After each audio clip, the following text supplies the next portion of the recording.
France से Rafale की deal पक्की होते ही हिल गया दुनिया का रक्षा बाजार। रूस ने भारत को दिया ऐसा ऑफर जो ठुकराना नामुमकिन। 20,000 किलो वजन का उड़ता हुआ स्टील्थ शिकारी, 6,000 किलोमीटर तक मार करने की ताकत, चीन पाकिस्तान के रडार भी नहीं पकड़ पाएंगे। Su-57 के साथ आएगा ओखोटनिक बी का जुगलबंदी पैकेज। एक साथ उड़ेंगे इंसान और रोबोट, दुश्मन को पता भी नहीं चलेगा कहां से आई मौत। भारतीय वायुसेना के स्क्वाड्रन घटकर हुए सिर्फ 29, जरूरत है 42 की। रूस का ये ऑफर बन सकता है भारत की ताकत का नया अध्याय।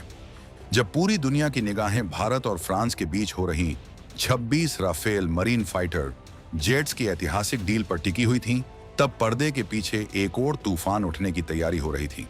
अप्रैल 2025 में भारत ने फ्रांस के साथ करीब $7 बिलियन यानी लगभग 58,000 करोड़ रुपए की राफेल डील पर हस्ताक्षर किए, जिसमें 22 सिंगल सीटर और 4 डबल सीटर विमान शामिल हैं। लेकिन इस डील की खबर सुनते ही भारत का पुराना और विश्वसनीय दोस्त रूस भी मैदान में कूद पड़ा। नवंबर 2025 में राष्ट्रपति व्लादिमीर पुतिन की भारत यात्रा से ठीक पहले रूस ने भारत को एक ऐसा प्रस्ताव दिया जिसे सुनकर पूरी दुनिया के रक्षा विश्लेषक भी हैरान रह गए। रूस ने अपने 5वीं पीढ़ी के स्टील्थ फाइटर Su-57 को पूरी टेक्नोलॉजी ट्रांसफर के साथ भारत में बनाने का ऑफर दिया है और इसके साथ ही एक ऐसे घातक हथियार को मुफ्त देने की बात कही है जो अकेला ही किसी भी युद्ध का नक्शा बदल सकता है। यह हथियार है सुखोई S-70 ओखोटनिक बी, एक बिना पायलट वाला स्टील्थ ड्रोन जिसका वजन 20,000 किलो है और जो 6,000 किलोमीटर तक की रेंज में तबाही मचा सकता है। आखिर रूस का यह ऑफर इतना खास क्यों है? क्या भारत इस प्रस्ताव को स्वीकार कर लेगा? Su-57 और ओखोटनिक बी की जुगलबंदी भारतीय वायुसेना को कैसे बदल देगी? चीन और पाकिस्तान इस डील से क्यों घबरा गए हैं? और सबसे बड़ा सवाल, क्या ये रूस की दोस्ती है या कोई रणनीतिक चाल? इन सारे सवालों के जवाब हम आपको इस वीडियो में देने वाले हैं, तो बने रहिए वीडियो पर लास्ट तक। वीडियो को लाइक और शेयर करें और अपने विचार कमेंट में जरूर लिखें। सबसे पहले समझते हैं कि रूस का ये ऑफर आखिर है क्या और इसमें इतना दम क्यों है। रूस के रक्षा निर्यात संगठन रोसोबोरोनेक्सपोर्ट और यूनाइटेड एयरक्राफ्ट कॉरपोरेशन ने भारत को Su-57E फाइटर जेट का पूरा पैकेज ऑफर किया है। इस पैकेज में सिर्फ विमान खरीदना नहीं, बल्कि भारत में ही इन्हें बनाने की पूरी तकनीक देने का वादा शामिल है। रूसी राजदूत डेनिस अलीपोव ने साफ शब्दों में कहा है कि Su-57E प्लेटफॉर्म पर गहन काम चल रहा है और इसे भारत के अपने 5वीं पीढ़ी के फाइटर विकसित करने के कार्यक्रम में इस्तेमाल किया जा सकता है। अब ये Su-57 कोई साधारण विमान नहीं है, ये रूस का पहला और एकमात्र 5वीं पीढ़ी का स्टील्थ फाइटर है। इसकी रफ्तार मैच 2.0 यानी करीब 2,440 किलोमीटर प्रति घंटा है और बिना आफ्टरबर्नर के भी ये मैच 1.3 की सुपर क्रूज स्पीड पकड़ लेता है। इसकी मारक क्षमता 3,500 किलोमीटर से भी ज्यादा है और ये 20,000 मीटर की ऊंचाई तक उड़ सकता है। इसके अंदर 7,500 किलो तक हथियार ले जाने की क्षमता है। लेकिन असली खेल तो यहाँ से शुरू होता है। रूस सिर्फ विमान नहीं दे रहा, बल्कि engine, sensor, stealth material, avionics और अन्य गुप्त प्रणालियों की पूरी तकनीकी जानकारी देने को तैयार है। भारत अपनी खुद की मिसाइलें जैसे अस्त्र, रुद्रम और विरूपाक्ष AESA रडार को भी इसमें लगा सकता है। यानी ये विमान पूरी तरह से भारतीय हथियारों से लैस होकर आसमान में दुश्मनों का सफाया करेगा।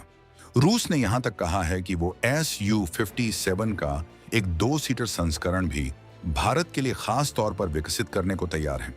हिंदुस्तान एरोनॉटिक्स लिमिटेड यानी HAL के जरिए 60 से 70 विमानों को लाइसेंस के तहत भारत में ही बनाया जा सकता है और शुरुआत में 20 से 30 विमान रूस से तैयार होकर आएंगे। ये सिर्फ खरीदारी नहीं, बल्कि भारत की रक्षा निर्माण क्षमता में एक ऐतिहासिक छलांग होगी। अब आते हैं इस पूरे सौदे के सबसे खतरनाक और दिलचस्प हिस्से पर, जो चीन और पाकिस्तान की रातों की नींद उड़ा देने वाला है। रूस ने Su-57 के साथ साथ अपने सुखोई S-70 ओखोटनिक बी नाम के एक भयंकर स्टील्थ ड्रोन को भी पैकेज में शामिल करने का प्रस्ताव दिया है और सूत्रों के मुताबिक इसे मुफ्त में या बेहद कम कीमत पर देने की बात हो रही है। ओखोटनिक बी का मतलब होता है शिकारी और ये नाम बिल्कुल सटीक है। ये कोई साधारण ड्रोन नहीं, बल्कि 20 टन वजन का एक उड़ता हुआ महाविध्वंसक है। इसकी लंबाई 14 मीटर और पंखों का फैलाव 20 मीटर है। ये फ्लाइंग विंग डिजाइन में बना है, जिससे इसे रडार पर पकड़ना लगभग नामुमकिन हो जाता है। इसकी रफ्तार 1000 किलोमीटर प्रति घंटा है और सबसे खतरनाक बात यह है कि इसकी रेंज 6000 किलोमीटर है। मतलब ये भारत से उड़कर चीन के सबसे दूर के इलाके में भी जाकर तबाही मचा सकता है और वापस लौट सकता है। इसके अंदर 2000 से लेकर 4400 पाउंड यानी करीब 2 टन तक के हथियार ले जाने की क्षमता है। इसमें हाइपरसोनिक मिसाइल KH-47 M2 किंजहाल तक को लगाया जा सकता है। लेकिन सबसे खतरनाक बात यह है कि ये ओखोटनिक बी पूरी तरह से आर्टिफिशियल इंटेलिजेंस से चलता है और इसे Su-57 के साथ जोड़कर उड़ाया जा सकता है। इसे मैन्ड अनमैन्ड टीमिंग यानी MUMT तकनीक कहते हैं। इसका मतलब ये है कि Su-57 का पायलट आसमान में उड़ते हुए ओखोटनिक बी को रियल टाइम में कमांड दे सकता है और दोनों मिलकर एक साथ दुश्मन पर हमला कर सकते हैं। दुश्मन को पता भी नहीं चलेगा कि हमला कहां से हो रहा है, क्योंकि दोनों ही स्टील्थ तकनीक से लैस हैं। Su-57 दुश्मन के लड़ाकू विमानों से निपटेगा और ओखोटनिक बी जमीनी ठिकानों, रडार स्टेशनों और महत्वपूर्ण लक्ष्यों को तबाह करेगा। ये एक ऐसी जुगलबंदी है जिसके सामने चीन के J-20 और पाकिस्तान के F-16 जैसे विमान बौने नजर आएंगे। रूस ने इस तकनीक का परीक्षण कर लिया है और ये पूरी तरह से ऑपरेशनल है। अब सवाल ये उठता है कि भारत को इस ऑफर की जरूरत क्यों है और ये कितना समय पर आया है। भारतीय वायुसेना इस समय गंभीर संकट से गुजर रही है। अक्टूबर 2025 तक भारत के पास सिर्फ 29 फाइटर स्क्वाड्रन बचे हैं, जबकि मंजूरी 42.5 स्क्वाड्रन की है। सितंबर 2025 तक MiG-21 के आखिरी बैच भी रिटायर हो गए, जिससे स्थिति और गंभीर हो गई है। Air chief marshal AP Singh ने साफ कहा है कि भारतीय वायुसेना को अगले 2 दशकों तक हर साल 35 से 40 फाइटर विमानों की जरूरत है। भारत अपने खुद के AMCA यानी advanced medium combat aircraft programme पर काम कर रहा है, लेकिन इसमें अभी समय लगेगा। तेजस MK2 का विकास भी चल रहा है, लेकिन इंजन की समस्याओं के चलते इसमें भी देरी हो रही है। ऐसे में भारत को तुरंत एक ऐसे 5वीं पीढ़ी के फाइटर की जरूरत है जो चीन के J-20 और पाकिस्तान के आधुनिक F-16 का मुकाबला कर सके। रूस का Su-57 ऑफर इसी खालीपन को भरने के लिए परफेक्ट है। भारत 2 से 3 स्क्वाड्रन यानी करीब 40 से 60 विमान तुरंत खरीद सकता है। फ्रांस के साथ राफेल डील हो चुकी है, जिसमें 26 विमान भारतीय नौसेना को 2030 तक मिलेंगे। अब अगर Su-57 की डील भी हो जाती है तो भारतीय वायुसेना की ताकत में जबरदस्त इजाफा होगा। इसके अलावा रूस के साथ डील का एक और फायदा ये है कि भारत पहले से ही रूसी हथियारों का इस्तेमाल करता है, जैसे Su-30 MKI और S-400 missile defence system. Su-57 को इन सिस्टमों के साथ जोड़ना आसान होगा और सबसे बड़ी बात, रूस भारत को पूरी तकनीक ट्रांसफर करने को तैयार है, जिससे भारत भविष्य में खुद के 5वीं पीढ़ी के विमान बना सकेगा। ये भारत की आत्मनिर्भरता की दिशा में एक बड़ा कदम होगा। इस पूरी कहानी का सार क्या है? ये सिर्फ एक रक्षा सौदा नहीं है, बल्कि भारत की बढ़ती ताकत और उसकी रणनीतिक स्वतंत्रता का प्रतीक है। रूस का ये ऑफर बताता है कि भारत अब वो देश नहीं रहा जो दूसरों के दबाव में आकर फैसले लेता है।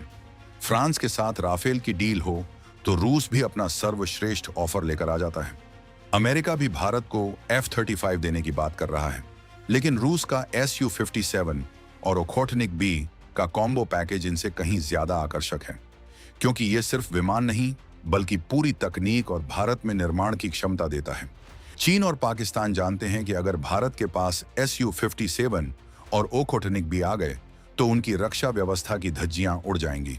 ये विमान और ड्रोन मिलकर एक ऐसी ताकत बनाएंगे जिसका मुकाबला करना किसी के लिए भी मुश्किल होगा। भारत अब सिर्फ रक्षात्मक रुख नहीं अपना रहा, बल्कि आक्रामक ताकत बनने की ओर बढ़ रहा है। ये नए भारत की हुंकार है जो पूरी दुनिया में गूंज रही है। तो क्या भारत रूस के इस ऐतिहासिक ऑफर को स्वीकार करेगा? क्या Su-57 और ओखोटनिक बी की जुगलबंदी भारतीय आसमान में जल्द ही नजर आएगी? और क्या ये डील चीन और पाकिस्तान के लिए बुरे सपने की शुरुआत साबित होगी? आपकी क्या राय है? क्या भारत को यह सौदा कर लेना चाहिए या फिर अपने खुद के AMCA का इंतजार करना चाहिए? अपनी राय कमेंट में जरूर लिखिए और रुकिए, अगले वीडियो में हम आपको बताएंगे कि कैसे भारत अपने खुद के स्टील्थ ड्रोन पर काम कर रहा है जो ओखोटनिक बी से भी ज्यादा घातक हो सकता है। उस धमाकेदार कहानी को जानने के लिए हमारे चैनल को सब्सक्राइब करना बिल्कुल मत भूलिएगा, बेल आइकन दबाइए और इस वीडियो को लाइक और शेयर जरूर करिए। जय हिंद।